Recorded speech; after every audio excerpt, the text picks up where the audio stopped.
Welcome to That Comic Smell podcast.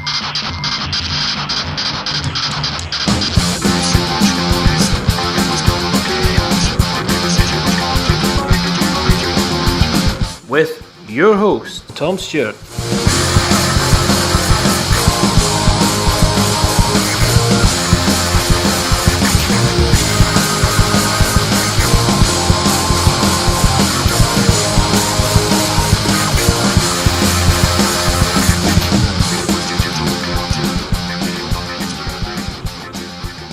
Hello and welcome to That Comic Smell. Yes, it is an episode with just predominantly myself, but it is a special one.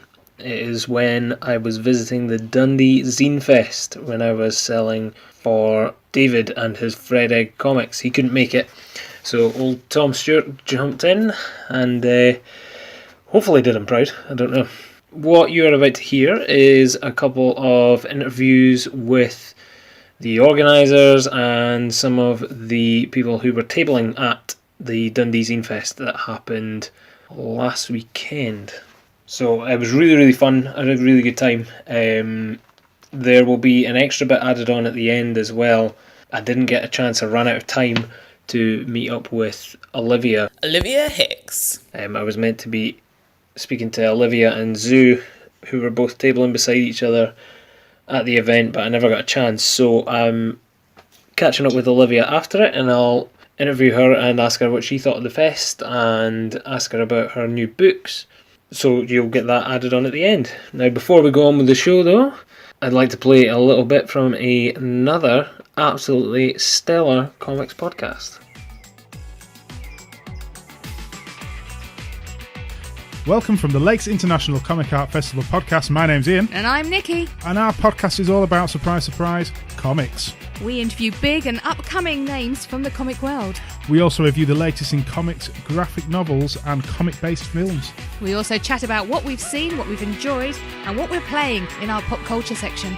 So listen to us, you'd be mad not to, at comicartpodcast.uk. Or on all your usual podcast players. And find us on Twitter at Comic Art Fest Pod.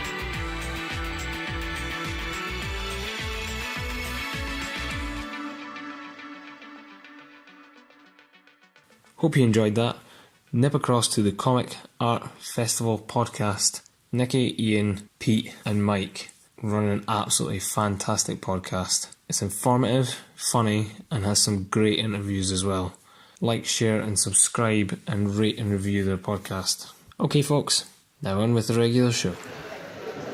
Okay, so I'm here at Dundee Zine Fest. I'm going to be selling stuff for David and his Fred Egg comics. We're just waiting on Joan Edam turning up, Joan Edam. At Joan Edam, the man behind Chart Smasher, our theme song. So yeah, hopefully I'll get out and speak to some of the people that are here, see what kind of things they've got on sale, and let you know how the first Dundee Zine Fest goes. I'll hopefully speak to some of the organisers as well. But yeah, Dundee Zine Fest, the first one. Okay, so I am here with Catriona Laird. Hello. Hello. We are going to quickly discuss what you have got on offer today at the Dundee Zine Fest? Yes, Fest. Okay. What have you got with you today? So what goodies? I've got a bunch of notebooks that have my own design on the front cover. A couple of them are on recycled paper. Some others are not because I got them on the wrong paper. That's the only reason why. So points off for me for the environment. But I also have a whole bunch of badges that I've designed. I've got my 2 chapters of my webcomic Chimerical and the Which single. is awesome, by the way. Thank you. I'm very proud of it. I love my son, my horrible son who makes monsters in his lab. And I've also got Stinger as per usual. I've got copies of the anthology which we did as part of Inkpot Studio. And we spoke about? Yes, we spoke about that. Yeah. And I've also got Ashlyn Larkin's Fundee with me. To sell on her behalf, which is about her sort of emotional journey through her years at university. So, yeah, that's about everything I've got. Fantastic. So tell us a little bit about Stinger? Stinger I made in my final year at uni as one part of my degree, and it's about a girl who deals with her phobia, but you don't actually realise it's a manifestation of her phobia at the beginning. It's this giant wasp that manifests itself and follows her around, and then as you go through the story you realise at the end that it's her mind blowing it out of proportion, and she catches it at the end, and her friend who's accidentally let this wasp into her house,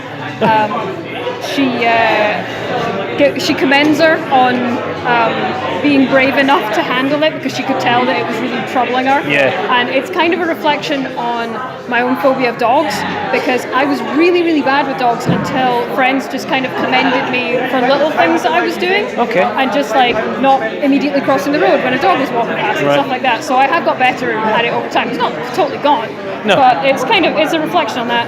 And it won the SICBA for up and coming talent in 2017. Yeah. So that was a surprise. I did not expect that.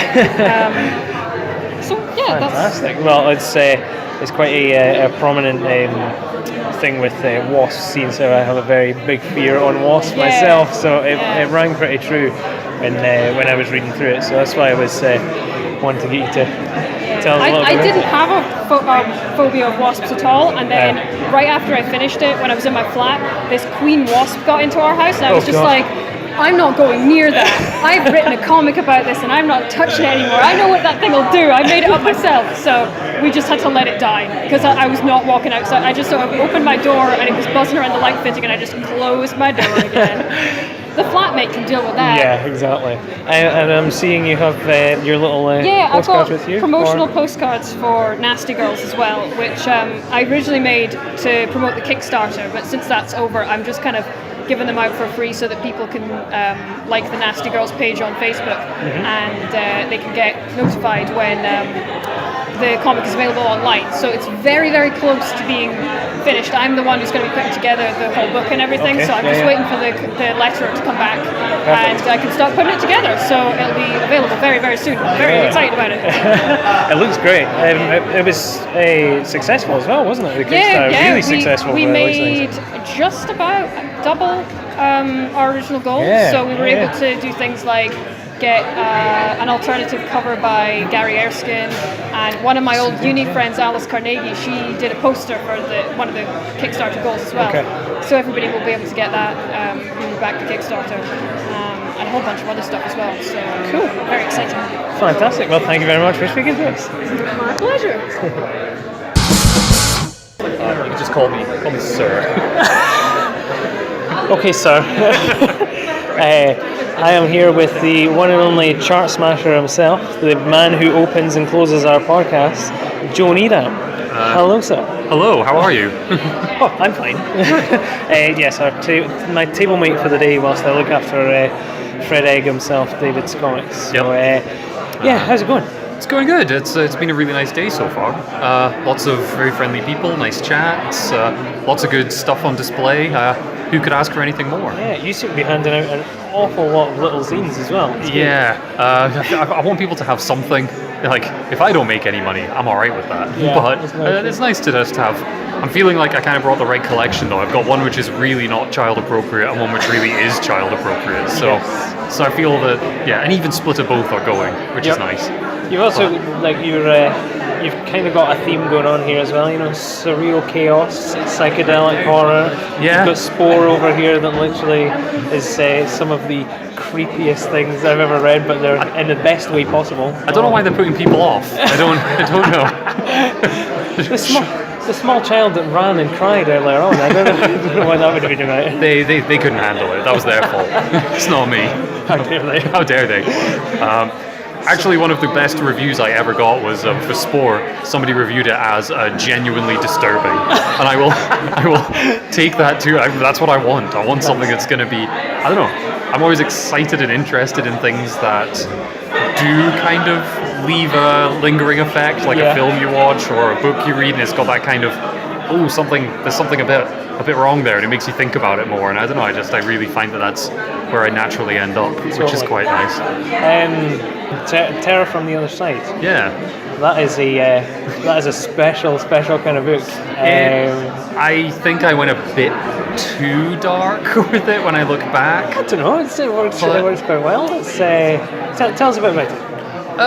Give us your rundown without ruining anything. Without ruining it, okay. Yeah. It's I was very interested in cabin in the woods style horror films, and also films where things fall apart, like the narrative falls apart or the reality falls apart in it as well. So like that, I was talking about the film Kill List before, the way it's something that as you're watching it just doesn't make sense necessarily, and it leaves that space for you to figure out what's going on for yourself. And that's something I've spoken about it before with Treehouse. We spoke about, I love how you pick up a comic as a kid and you don't really know what's going on. Yeah. It's like number 78 of something and you're like, I don't really know what happened before or after, so you need to fill in the blanks a little bit. Totally. So I'm really interested in things falling apart and deconstruction and things going from reality through to abstraction and things like this. So, but Terror from the Other Side was that kind of idea of something falling apart the further you read it, but then a bunch of other kind of narratives and ideas and things I'm interested in kind of peek their way through it, and I don't know. There's a lot of things I'm interested in, like a lot of things as well. I feel it's a lot to talk about. It's a good. I was saying to you before, it's a good and interesting style. It works very well for the kind of stories that you want to weave as well.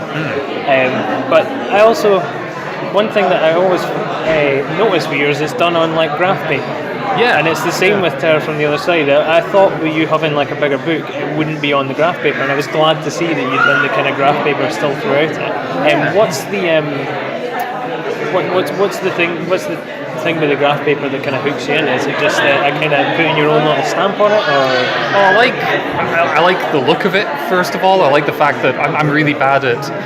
I had a realization a while back that I couldn't work on nice sketchbooks. Okay. Like I just can't do it. So if I get a nice one, I'm worried I'm going to screw it up, and so therefore I can't draw anything, and I end up doing like 2 pages. Right. But then I started using cheaper sketchbooks, and the paper quality I quite liked and things, and I got used to that. But then also, this kind of overcomes maybe a blank white sheet, and it gives you a border to work in and kind of a framework to work inside of as well. So it's almost like it takes the first step, and then you can just work on top of it. And it's also it's proven very useful for paneling and mapping out and knowing sizes of things. And I don't know, I just like the fact that there's no empty space. I love the busyness of I like making stuff busy. It's good. Yeah.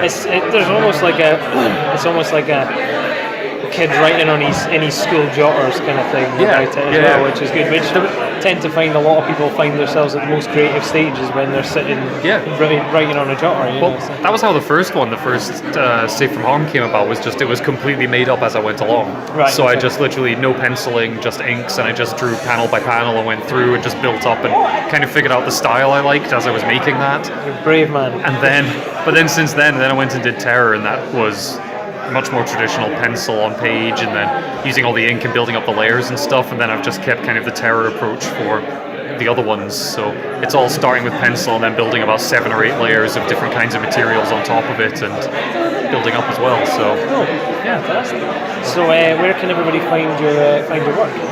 You can find it at Special Dudes Comics. That's comics with an X. Yes. Yep, instead of a CS. So specialdudecomics.bigcartel.com. Or just find me on Twitter at Joan Edam, and I will send you in the right direction. Your lovely cover photo of Bryan Cranston. I was thinking about that this morning. I started using Twitter years ago, and I never used it. And the first thing I did was put that photo on there, and it's possibly my favorite episode of Malcolm in the Middle. Just so funny. Just for that line with "Oh, you greasy goons." I love it. Perfect. Well, thank you very much, John. Thank you. So I am here with our table mates, our other side of the table. I'm Rory. I'm from Eating Paper Zines. And what have you got with you today, Rory? Today I have a whole bunch of zines based on some of my kind of personal ephemera collections. So I've got one about badges, one about beer mats and coasters, kind of from the 70s and 80s. I've got one about sweet shop like jar labels from the 90s. So they're all kind of, I thought, quite interesting because I get to see my collections all the time, but it's nice to share it, you know. Yeah, definitely. And it's like we were saying just there, it's a nice, unique thing. It kind of gives a nostalgic twinge for some people, especially with like the beer coasters and stuff. Every person's been into a pub and had a pub lunch. Absolutely. And it's funny how some of the things in that context have become very out of date. Some of them, I think there's one in there that mentions drink driving, and it says, don't have too much, you know, just take it easy. And it's wild that was just the context in which we all lived. Yeah. So is this bits from your personal collection? Yes, yeah. Just stuff I picked up over the years. Okay. Have they all been yours, or were they somebody else's passed down? Well, usually what happens is I find like someone else's collection, and that really catalyzes a collection for myself. Okay. So the beer mats and coasters one, I had a big purchase from an auction, and it wasn't expensive. It was someone else's like entire collection of these things, and subsequently I've gone out and bought more and added to it and improved on it and, you know, filtered out in bits and pieces. But there's usually something that catalyzes collecting for me. Okay, cool. And what's some of the other stuff you got here? I'm seeing a wee McDonald's bag over here. Yeah, so I also collect McDonald's Happy Meal toys. Nice. So I put together a fakey Happy Meal, and it's got 2 toys and a zine. And I think personally that's better than an actual Happy Meal because, you know, it's double the toys. And yeah, we've got a few other bits. We've got some lovely monoprint pattern exploration zines. We've got some. My partner did a lovely zine where she sat and traced out the pattern on the rug in the living room. So she's put together a few of those. Yeah, it's a nice little selection of bits. Cool. Oh, fantastic. Now, where can everybody find your stuff? Well, this is our very first time doing this, so we're new to it. I am on Twitter as @rookie_1. That's the word 1. But we're getting ourselves sorted out for moving forward for the next Zine Fair. Cool. Fantastic. Thanks very much. Thank you. So I'm here with the DJ CAD Zine Library folks. Hello.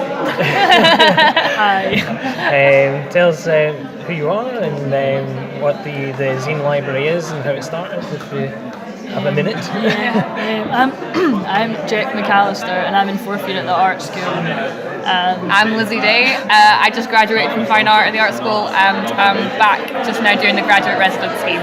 Okay. So it came about last year through the student curatorial team that the Cooper Gallery do. So we were all members of that, and just through workshops we had just thinking about what people were interested in to do events, like they encourage you to just try and do something. So we kind of all chatted, and it ended up being 3 of us. It was us and Kirsty as well. Kirsty Reid, who was also just graduated from fine art. Right, okay. And we just, I think we just kind of started chatting, and then I think the best way to do things is just set a date, and then you just kind of have to do it. Right, and work towards it, especially because me and Kirsty were in our last year, we obviously were working towards degree shows, so we decided, right, we've got to get this done post-dissertation and before degree show gets crazy. So we went for an April deadline, basically. Yeah, we just booked the space. I can't even really remember exactly how it came about. Yeah. We just decided that loads of people in the uni were kind of making wee zines and stuff as part of, like, instead of doing sketchbooks for assessment or like as well as, and just then after assessment sometimes you just have all this stuff and you don't really know what to do. A lot of people would throw things out, and I still have friends now who throw loads of stuff out from assessment. I'm like, it's all beautiful things that I would love to have if I had enough space. So it's kind of about making a resource library that students could access and staff could access that sort of showcase the variety of things being made in multiple departments. Like, it's not just illustration students who make magazines, it's not just animation students who draw cartoons, so it's like much wider than that. And there's the range of like qualities, and it's quite like nice. Some are really like handmade and some are really like polished and professional, so I think it's to show, and some are just really silly and then some are really serious. Like you can. It's like today, just looking at everything around here as well. Like, it's all diverse. Everything's totally different. There's some like more on the sort of more comic scale. There's some that are just like sort of fan zines, sort of pasted together pages and whatnot. It's a unique little thing. So some are just one-offs, like drawings, and then other ones are like additions. Right, that are made to sell. Like, we've got some here, like this is a great one that's things I don't want from Argos. That is literally just an Argos catalogue So that's one of a kind, like that's not going to be remade, that's something that would be made for a joke basically and then chucked in the bin. So it's like things like that to like hang on to if I wanted to do. And Danny produced loads of all these ones for his degree show and sold like he had multiples of loads of like he had hundreds of books. Wow. Like, he did huge edition boxes. He submitted so many, but he made like 20 at least of every single one. And he's a fine art graduate, so it's like thinking about like that's So you not do get a necessarily- massive broad scale of people submitting. Yeah, so we just opened submissions. We got so many. It's really nice. So we just exhibited them all. We did a zine making thing. We had some people done like readings from their zines and stuff, which was quite cool. So we're just trying to get it back on track. Try and get it. Ideally, we'd like to get it into the library and the art school, so it's like properly there. But you had a lot of submissions today. We have like a pile on the top there, and then a couple of people already had submitted to us before, so we just put them straight in their section. It's been good, but I think just getting it back off the ground. Getting people. We need some younger people because I'll be leaving too, so we need some second years and third years to take on the. June is our cut-off basically, isn't it? Like that's the last of us with it. So how do people submit to the? So it's an in-person thing just now, but we normally have a box available for open submission in the reception of the university in the art school, and then events like this today where we have submission forms available to fill in as well. Yeah, I think some people we could post them. I've met someone in Edinburgh to like pick some up and stuff. So people from all over, like there's people that have been at the art school and then gone away, and we made an Instagram. So I think we've got like loads of people followed us. Absolutely nothing. We had like 2 posts and there was so like the zine community is really nice. Just all these zine places all over the UK just started following us. So I feel like everyone's really supportive. There's a lot of people trying to find their own kind of thing online and whatnot. It's definitely it's a good prospect. So have you got bigger, wider plans with it then? Yeah, I think getting the library. I was speaking to the Edinburgh Zine Library people today, and they're going to send us over they're in the Central Library in Edinburgh, which is amazing. So it's like they're going to help us with the wording of it. They're going to send us their proposals. Fantastic, that's great. Yeah, just get it in the library and then try and get people to take on the responsibility for it and figure out how it works basically, because it's something we kind of done it and it exists now, and it's just going back and like figuring out how it functions and what its use is, and rather than a one-off event, what the rules are and how to keep something going like when you're not there, sort of thing. Totally. And is this all on like Twitter and Instagram and everything? Then you said you had an Instagram. Instagram's the main one. I think we did make a Facebook, and we do have an email address. I don't think we've ever checked. I think it's DJCAD. I think it's just DJCADZineLibrary at Gmail. Learning how to be professional. But DJCAD Zine Library. I think Instagram. I feel like everyone. It's the right platform because you get images and text and things that kind of suits the zines. That kind of hopping. Cool, fantastic. Well, thank you very much. Thank you. So I am here with the I Quit Comics folks. If you'd like to introduce yourselves. I'm Joe. And I'm Sarah. Have you had a good day at the Dundee Zine Fest? Yeah, it's been really good actually. No, totally. It's picked up towards the end definitely, and everyone's been really nice, which is the main thing. It seems like the table's been actually quite busy. Every time I've looked over, somebody's been here. So. Yeah, for sure. No, really good.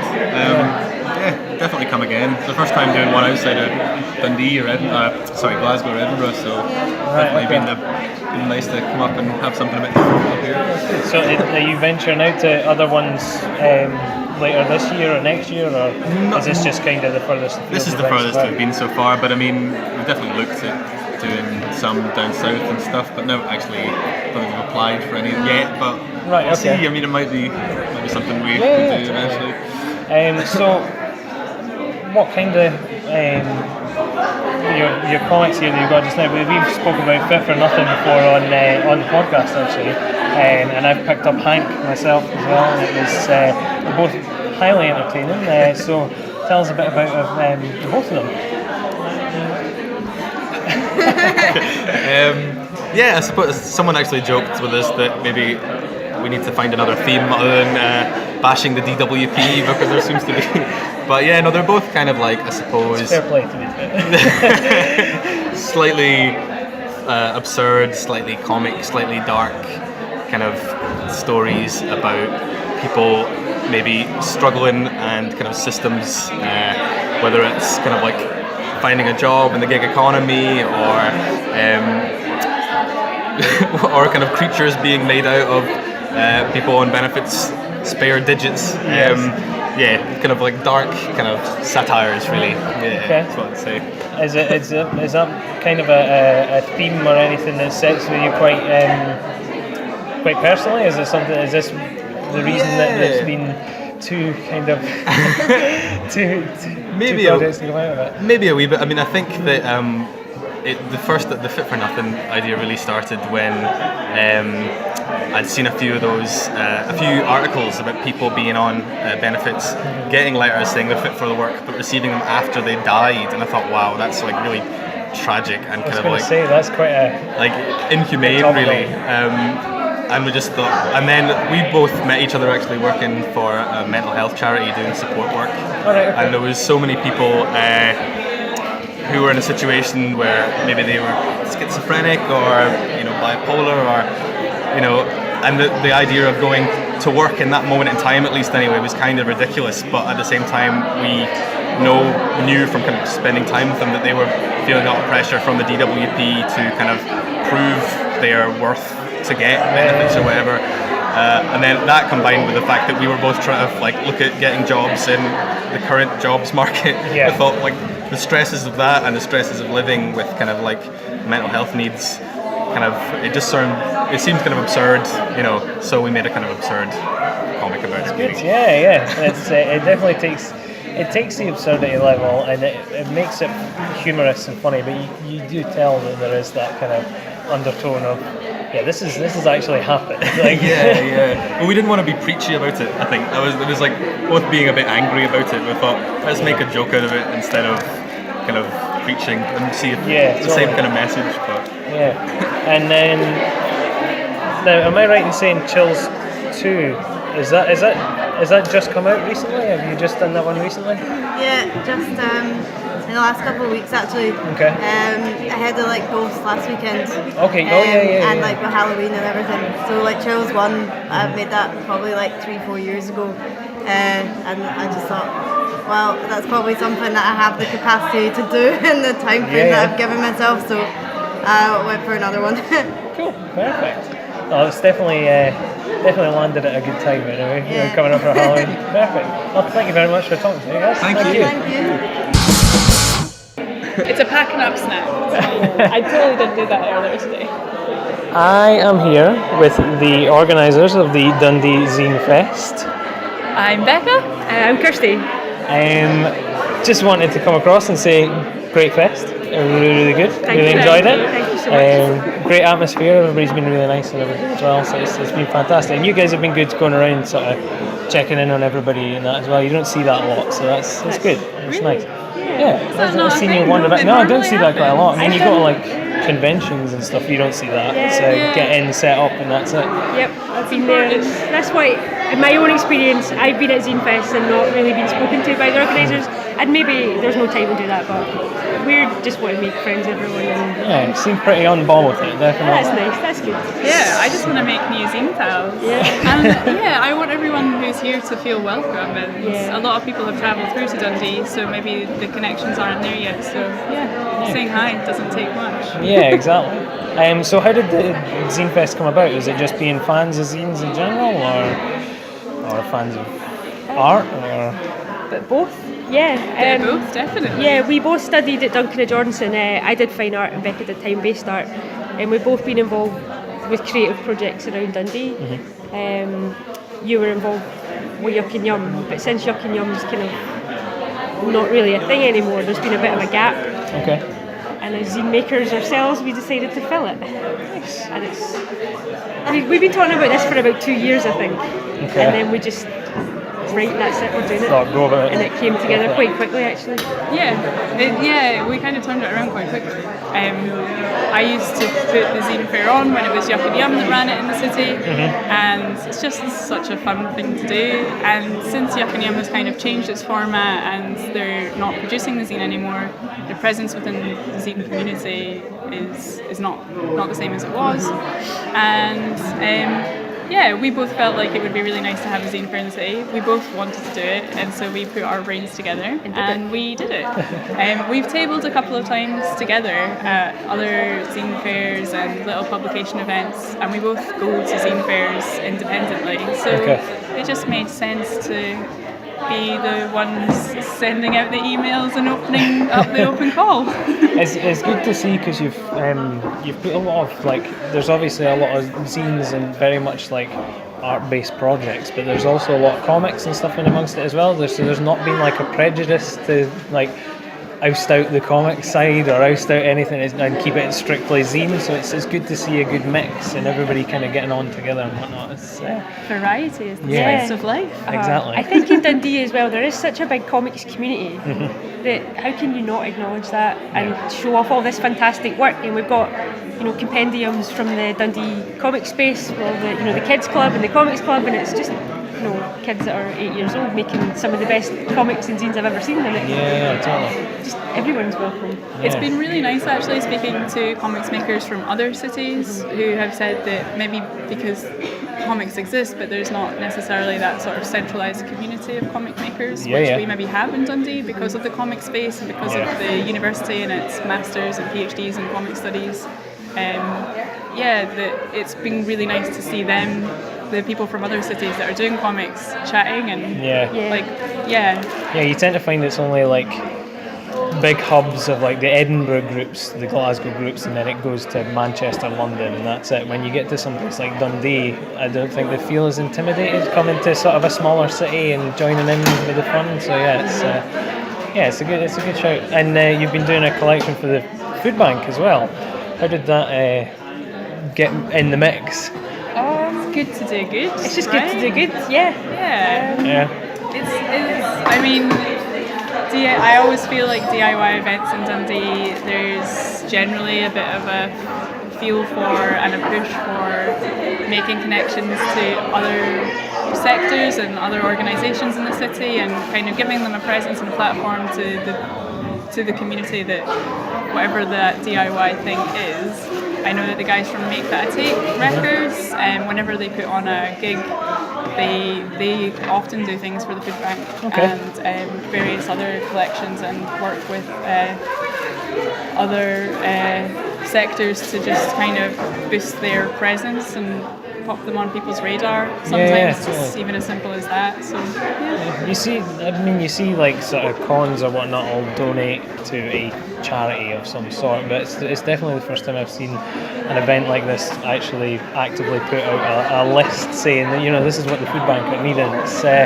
It's nice and unique. It's good. It makes a difference, and I think it makes people sort of appreciate coming to something like this a wee bit more, because you're going to help out someplace else whilst sort of helping out and informing a community of people as well. It's good. Yeah, it's interesting. Thank you. Right, you two are very busy, so I will let you get on. Thank you so much for coming and being part of the festival, and also for your support in the lead up to today. Actually, That Comic Smell has been really, really supportive since we. I feel like he knew we were going to put the open call out. It feels like before we'd even done it, it felt like the support was there. And I think there's something going on with Twitter, because I always get notified of Dundee things like instantaneously when they bomb up. So I think they must know. So. Yeah, very much appreciated. Yes, thank you so much. Thank you guys. Thank you. Oh, I really hope this isn't too windy.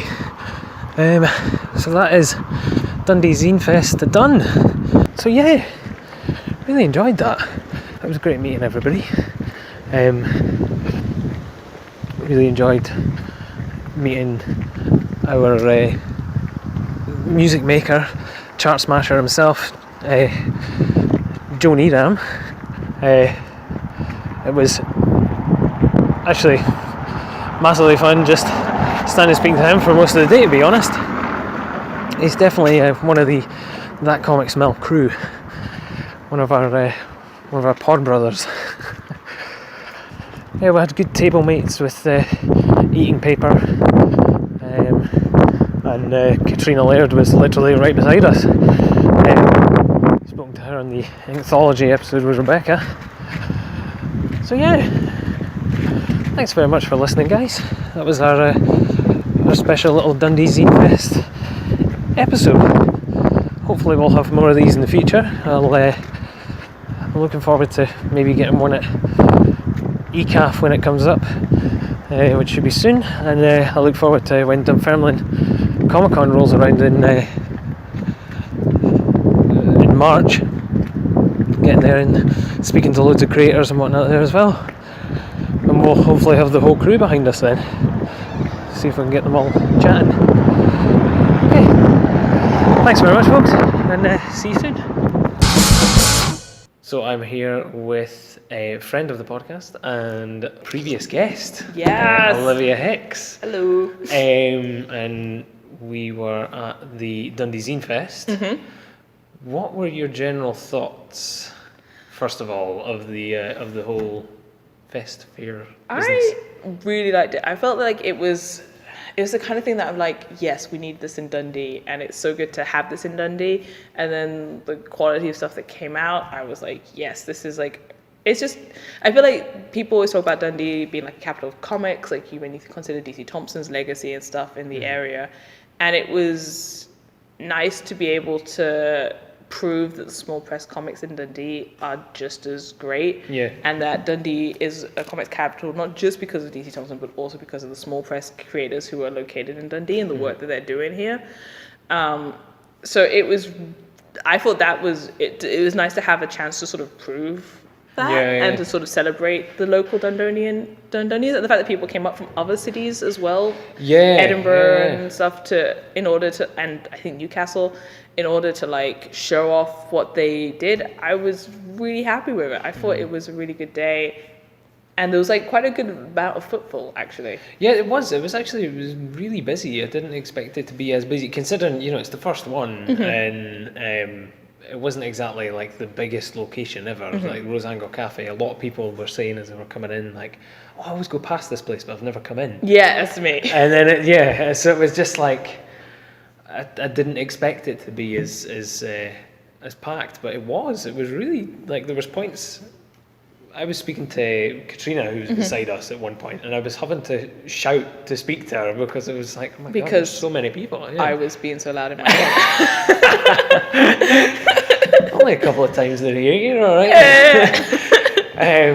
But yeah, you're right. We do have, like, because we've got Decon, but Decon seems to focus a lot more on like the anime and cosplay aspect. Yeah, there is the comic aspect of it, but it doesn't get as like publicized as much, I would say. I think what is great about Zine Fest is the fact that it's like a zine sort of thing. Because I think like zines are such a weird little niche of their own. Yeah, and I thought like having a Zine Fest was kind of, you're going to get weird ass comics when you get a Zine Fest, and that's what I kind of increasingly am drawn towards, are just weird ass comics, like somebody's passion project. And it's like, it makes, like, there was one person who they had like a whole zine about like typography on LPs, and it was like amazing. Oh, nice. I got a copy and I haven't read it yet, but I was like, this is the kind of niche, like, this is what I'm passionate about. I'm here for this. And that's what's great about zines, is there's like really weird niche things that people get into. Well, I was speaking to the folks at the zine library, and they were showing us, like, it's somebody cut up like an Argos catalogue, and it was like stuff I won't buy from Argos, and they just bound it together with like fish line or whatever. And it's, that kind of thing doesn't get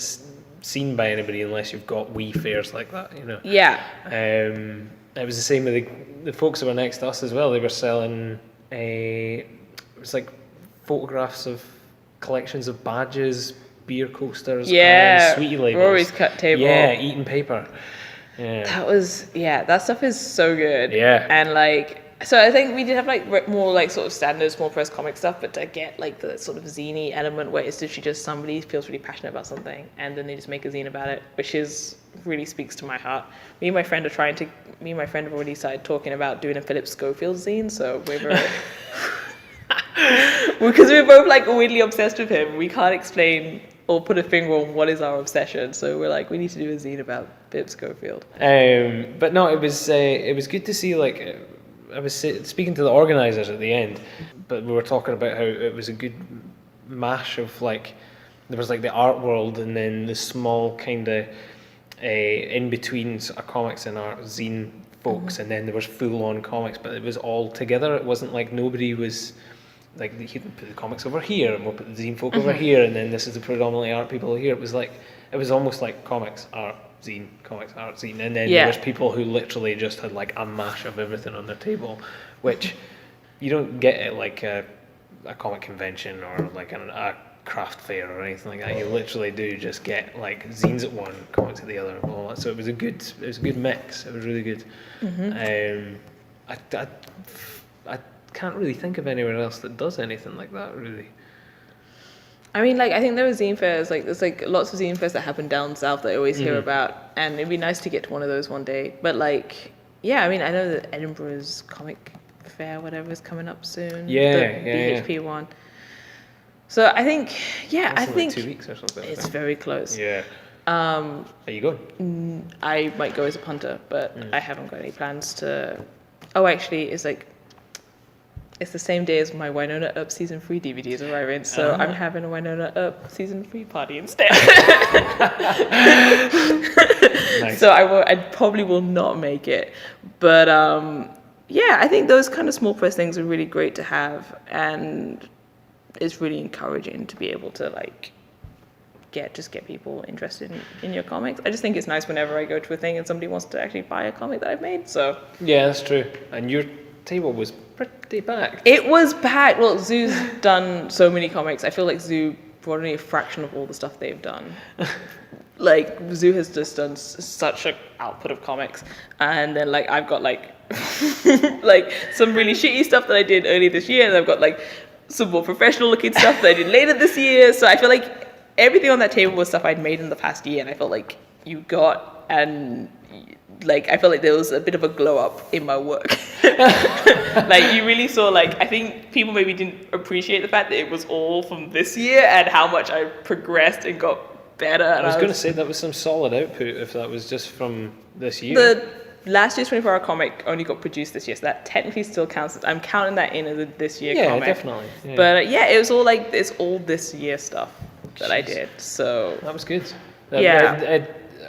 It was like every time I was sort of having a look about, your table definitely had always somebody standing, like either chatting or buying something. So I can chat. So if somebody gets on the topic that I'm interested, I will talk at them for an hour.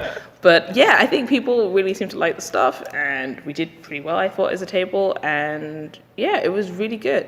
It was a really good day, especially considering it's the first one. It's in Rose Angle Cafe, which a lot of people maybe are not familiar with. It's quite secluded. And it was a zine fest, which, I mean, how many people are really going to be like, oh, a zine fest, I've really got to get down. That's like the niche of the niche of the niche. Yeah. So, like, considering all of that, we had, and there's some people who were there for hours. Like, you saw them just milling in that space for like a good 2 to 3 hours. Yeah. Checking out everything. So, and I did a sort of a sweep round, but I spent my money very quickly, and so I had to do like another sweep round. So it was kind of the same. I didn't get a proper sweep around, so I didn't get to properly see everything that had happened. So there was a lot of material there, even in that small space.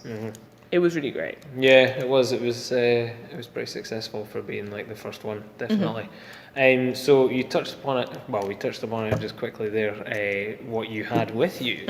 So obviously, you had 2 big new ones that you had with you. You had and Sharkwife. Sharkwife. Yes, which I haven't seen yet. So basically, 24-hour comic day, if anybody doesn't know, is you have 24 hours to write and draw your comic. So you've got to you're supposed to actually come up with the whole idea in the 24 hours, which is actually, this year I actually did it. So I didn't have any idea what I wanted to do, and I rolled a couple of dice, like storytelling dice. Okay. And there was like a shark and a tent and something else. And I was like, okay, like it's a shark and it's a music festival. Because I wanted to do music anyway, because I love music. Yep. I knew I wanted to do something with music because I love music comics. And I felt that at Full Bubble this year, there wasn't enough like sort of queer women sort of romance comics, which is what I would spend all my money on if I had a chance. So I was like, okay, make the comics you want to see in the world. So I was like, cool, so this is what I'm going to do. So I kind of did it in about 22 and a half hours, I think, in the end. The covers and the extra stuff is all post 24-hour comic day. Yeah. and I think my favorite thing about it, people tell me they can't see this, but I can see it really clearly, is I can see the exact moment I gave up and wanted to die and was just doing it to get it done. I can see the dip in the art quality. There's like a really good page of art inking, and then it just dips. And it just suddenly is like, and suddenly it just like is like, I stopped caring. And then like I kind of keep it going for a little bit longer, and then you can see by the end of it, I'm just like, just get it done, just get it done. Yeah, I can't really see. It stays pretty consistent throughout the thing. I mean, this is near the end, the boat. Well, yeah. Well, like the first 2 pages took me half an hour to ink, and I was like, well, I don't have time for this. So like I was like, it was already 2 o'clock in the morning. I was like, this has got to get faster than this. So it was supposed to be a lot more dark colors, where it's supposed to be a lot more like night scenes, and I just got to like, people know it's at night. they'll get the gist of it. So, and I like I messaged my friend on Facebook, like who I know studies Moby Dick, and was like, I need like Moby Dick sort of gay puns, and like what can you do with me? So she gave me Moby Dick. So I was like, that's great, it's gonna be the name of the band. And so like, so that's kind of how it all kind of went down. Yeah, so it's basically, and it was kind of like, the way I like to describe 24-Hour Comic Day as it went down in DCCS this year it was like 12 angry men, except it was 6 tired, thirsty art students, and me slowly convincing everybody they wanted to marry a shark. I was like, but seriously though, like a shark, it would be cute, and everyone was like, oh, like at 12 o'clock at night I wasn't feeling it, but at 5 o'clock in the morning I'm now starting to feel it. I'm like, yes. It's totally going for it. So that was Shark Wife. Sararara it's sort of like my love letter to Archie and Patsy Walker. It's like... Mm-hmm. You can tell that even from like the cover. The cover, yeah, definitely.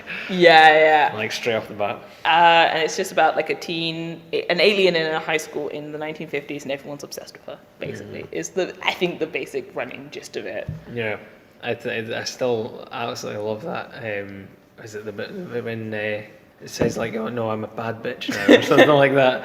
I still piss myself laughing every time I see that. Francine says, I'm a bad bitch now. Yeah. That was my Grease reference, because Grease is like another thing I love, and I got it. It felt at the time that it had taken me ages to get to Grease, and now I'm like, oh, it was only like 2 weeks before it was like Grease reference. Because I do it weekly. It comes out weekly. It's on hiatus at the moment between chapter 1 and chapter 2 starting up. It's going to come back January, first sort of Monday in January it'll be back.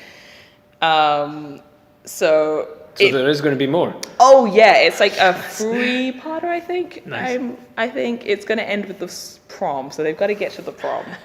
So the final sort of thing will be about this prom that they're all planning and they're all sort of working towards, and I'm sort of planning it in my head at the moment. I sort of have vague sort of ideas of where I want all the characters to sort of go, and so I don't know yet how much of it's going to happen in chapter 2, hopefully quite a bit of it. Yeah. It kind of works on a very haphazard basis on that. I have a vague storyline in my head, and what happens is every Sunday or every day I sit down to do it, I just kind of think, oh, what can I tell in 4 panels? And like, that will still have a funny joke at the end of it. And so it's a very haphazard thing. And so for it to have come across weekly and then to kind of come all together into some sort of a format, I don't know. Yeah.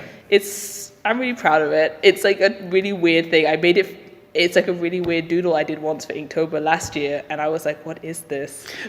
And Letty Wilson was like, it's Sararara. As she named the character, she's like, it's Sararara, it's great. And I was like, it is.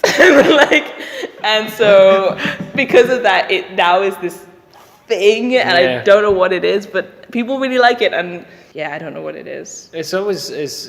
It's always something that pops up on the Twitter feed, like every now and then. Even if you don't say something, there's always somebody saying something positive about it, which is always a good thing.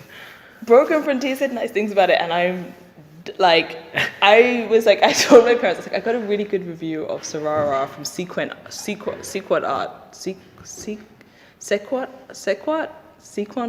or something. It's like a comic book review site, but I don't know how to say the title. I was like, I got a really good review of it, and they were like, oh yes, that's really great. And I was like, yeah, I sent it to my friend, and they were like, who works there? And they were like, it seems less great when you mention nepotism. I was like, no, he's totally unbiased, but I do know the guy who does the reviews. But like, they did a really good, they gave it a positive review, and then Broken Frontier gave it a positive review, and then people and I think people reading it but also being like, yeah, it's great, but like maybe this could work better, and maybe this could work better, and it's like great to do that in the middle of a project, so you're like, Yeah. So it's kind of giving you ideas about going forward, like maybe I should do a bit more color, and maybe I should do this and bring these elements. So like I do also take on board what people say in the critiques and like what people say about it, and I'm gonna try and bring that into it going forward. So hopefully it's gonna just keep getting stronger as a project. But we'll see. Totally.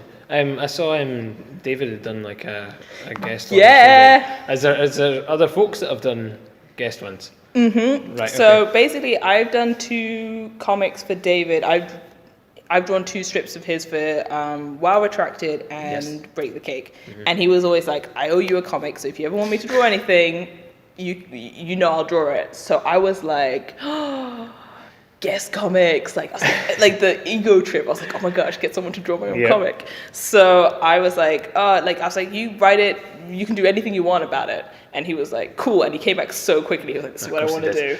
He was so quick on it. He was like, this is what I want to do. And I was like, yes. So to finally be able to put out that one is really great. And then the other people who did stuff for it is my friend Robbie Curran. Actually just did fan art just because he liked the design of the character. So that's in the back. And then the other one is my friend Georgia. Because me and Georgia used to work together, and we're always talking about doing some sort of a comic together. And I know Georgia draws, and she's really into like sort of 50s stuff, and so she does a very 50s style. So I was like, would you be interested in doing it? And she was like, yes. So she wrote this sort of really funny sort of 2-pager, which will be up online beginning of December. It's in the book. If people have the book, you can read it. It works in, it's like so canonical. I like they had different approaches. So like David was very much like just a standalone thing. Yes. And then like Georgia was like, nah, it's very much, it's like it happens at this moment in the comic. And it's with Francine and Judith, who, like, Francine is my favorite character. Like, I love her so much. I feel like you shouldn't have favorites, but Francine is my favorite. Because she makes a lot of trashy decisions. I was going to say, it's different when it's your own thing. It's, you know, you're not meant to, but meh. Yeah. You do eventually. You get more used to drawing a certain character and writing for a certain character and stuff like that. So, yeah, definitely. I feel like the strip just, like, comes alive when Francine is in it. And, like, Georgia chose to write about Francine and Judith's relationship, which I really happy about, because Francine and Judith have this really weird friendship, where Judith is basically in love with Francine and Francine doesn't really realize. And it's this thing that's going to continue to carry on and develop between the two of them. So I was really glad that she chose to do that moment, because that was one of my I thought that was one of my favorite gags in the script. I normally just think about it every week, and I had the idea for this one where Judith would sort of be just a Judith strip where she would like have her own sort of segue. And I thought I was like laughing to myself, and I was like, I've got to just write this down now because this is too good to lose in a week's time. So yeah, basically I do stuff that makes me laugh. Well, that's the main thing, definitely. So what else did you have with you? You said you had 24... Approved by the Comic Code. Approved by the Comics Code was the one I did last year. It was about a drag queen superhero, sort of set in like a 1930s Fleischer sort of Superman world. It's very like everyone has to talk like this, and it's the mafia, and you gotta get that scoop. And they work for a newspaper, and they sort of investigate in the mafia. I think it's really interesting how much the art is different from that one to the Sharkwife. Like the difference in the art between a year is, to me, I'm like, it's a massive difference.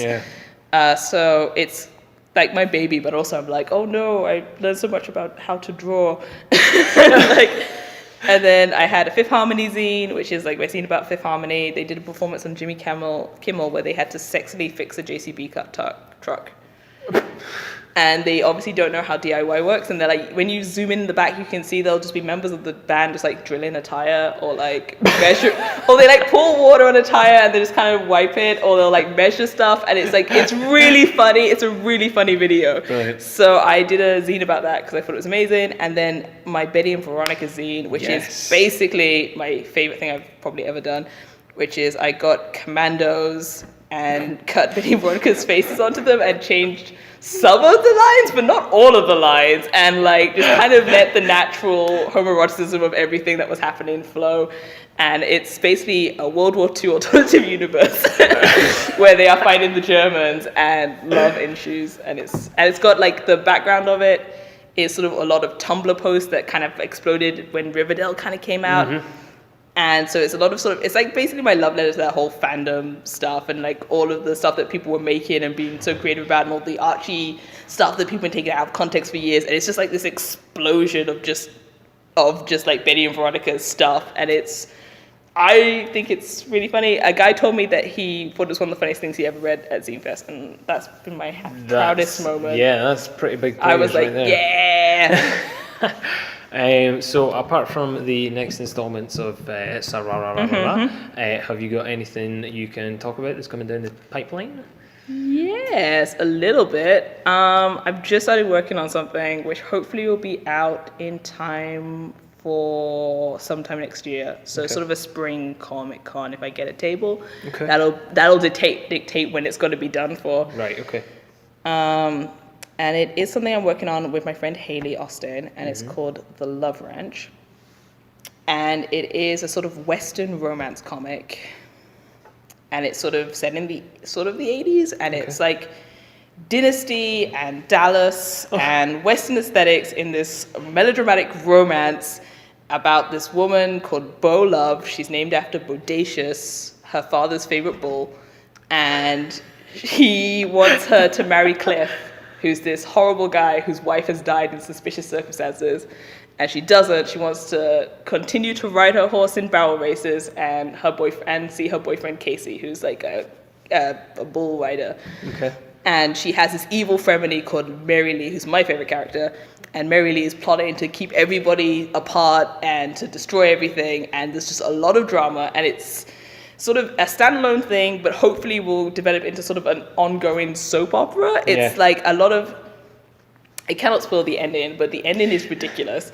And I've just started working out the inks for that and how the inking style is going to look out. So it's all thumbnailed at this point. The script's written, it's thumbnailed.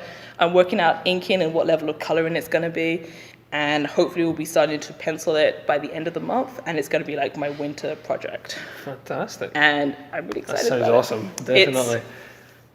It's wild. It's just wild. I spent a lot of time designing outfits, more time than I normally spend designing everybody's outfits and designing everybody's boots, Western boots. Yeah, I can imagine that. I made the University of Dundee Library interlibrary loan in a book on Western shirts for it.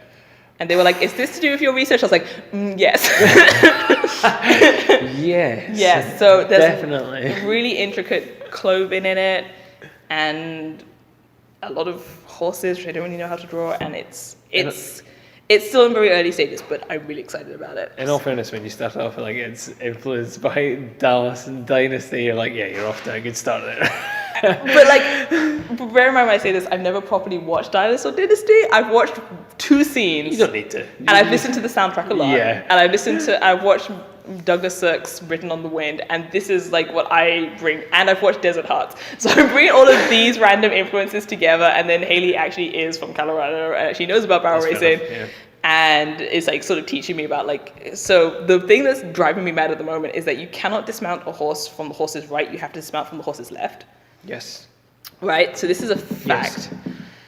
But in a comic, the first person to speak always speaks on the left. So it's driving me slowly mad. I'm having to completely rethink how I plan panels because there's a lot of people who are the first person to speak in each panel dismounted. And I'm like, and she's like, you can't do that. And I'm like, so yeah. If anybody picked up Chronicle and they saw me and Hayley's comic from that, we did a comic called The Girl from Dundee, Nebraska, which is sort of the spiritual precursor or cousin to The Love Ranch. And that's sort of the general vibe of... Yeah, you were in the Chronicles. Yeah, so that's sort of the general vibe of ridiculousness that you're going to get. It's completely over the top. We've watched a lot of Shania Twain videos, and that's the best preparation. There's so much Shania Twain. Yes. Like I had one design for the character of Mary Lee, and then I watched the Shania Twain video. I was like, we got to change the design to get this Shania hair into this video. Nice. So it's a lot of I know nothing about country western, anything, nothing at all. So I'm learning about country music. I'm listening to country music to get this done. I'm looking at Western boots, Western shirts, watching barrel racing videos. So it's a lot of really new stuff that I don't know anything about, but I like the general aesthetic of it. What Spotify playlist is getting played? We have a Spotify playlist we've made up. So we've got you've made one up. Perfect. Oh yeah, we've made about 4 or 5. Right, I have. okay. So there's a country cowgirl style playlist, which is sort of the general music thing, and then there's one for the Love Ranch, which has a lot of soap themes in it. Then there's character playlists. So Bo has a lot of. It's sort of like, it's country, songs about riding free and being born to ride. And then Casey, her boyfriend, has a lot of sort of like Latin sort of salsa music. There's also kind of mixes with other stuff. And then Mary Lee has songs where they're like, you're a bad girl. And it's sort of like a little bit of punk rock. And it's just stuff I like. So a little bit of punk rock, a little bit of country music. Yeah. Nice. So those are all on my Spotify. If people feel the need to listen in advance and know what's going on. So country music tangent aside, where can everybody get your stuff? I don't have a shop yet because I'm really behind. But what I do have is, if people want to read Sararara, you can catch that on Tumblr. It's called Sararara. That's Sara as in like S-A-R-A, and then Free Ras. webcomic.tumblr.com, and you can read all of Sararara on that. And then if people just want to keep up with stuff, then the best place to do that is probably my Instagram, which is all art all the time, and then some trashy selfies. And it's Lasso Magica Riscate, RESCARTE, at whatever Instagram, however you get onto an Instagram. If you type in Olivia Hicks, it should show up. I was going to say, usually when you type in Olivia Hicks, it'll show up. Yeah. It'll show up. That's basically because I have like a weird Spanish Wonder Woman jet toy, and one of the things she says in Spanish is Lasso Magica Riscate, and I don't know what it means. Something about her magic Lasso's got to do something, and I don't know what it is. And I foolishly named my Instagram that before I realized that people might actually need to find me on Instagram. Yeah, it tends to happen. That and Twitter handles. My Twitter handle is at Miss Olivia Hicks. That's fairly easy to find. Probably if I was going to open a shop, that would probably be where it would be most advertised. So those are all good, solid places to find me. Fantastic. Well, thank you very much for taking us through. It's no worries. Thank you. And so there you have it. That was basically That Comic Smell at the first ever Dundee Zine Fest. Apologies for the wind in the last bit. I just thought I'd do a quick wrap up as we were walking down the road. And obviously I met up with Olivia after it to get her thoughts and feelings on Dundee Zine Fest as well, and get her to explain what she had with her. So, hope you enjoyed all of that, and we will see you next time.